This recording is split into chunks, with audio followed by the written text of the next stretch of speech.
Lalu apa definisi ekonomi Islam itu?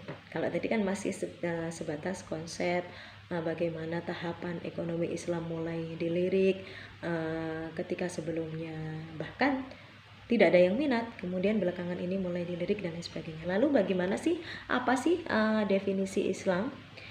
Kita pinjam definisi dari ini ya, Hasamuzzaman dalam bukunya Economic of Islamic State, Economic Function of an Islamic State. Jadi fungsi ekonomi dalam negara Islam, seperti itu. Hasamuzzaman ini mendefinisikan seperti ini.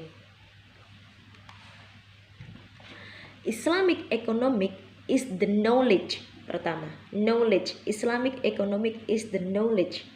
Yang kedua, an application and rules of the Sharia that prevent injustice, the requisition and dispositional of material resource. Jadi ada 3 poin. Islamic economic is the knowledge. Pertama, knowledge atau ilmu pengetahuan. Yang kedua, application. Bukan hanya pengetahuan, tapi setelah berbentuk pengetahuan, ekonomi Islam itu harus diterapkan. Penerapannya dalam bentuk aplikasi. And rule. Rule itu aturan. Jadi bukan hanya pengetahuan, tetapi juga aplikasi. Lalu ada rule-nya. Rules ini adalah segala bentuk aturan, kebijakan, hukum dan lain sebagainya. Itu rules. Jadi sekompleks ini, selengkap ini, seglobal ini. Inilah ekonomi Islam. Ya.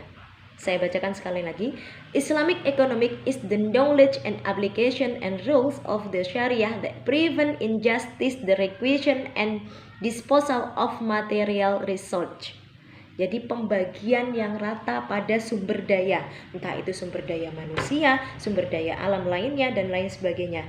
In order to provide satisfaction to human being and enable them to perform the obligation to Allah and society. Nah, ini yang menarik.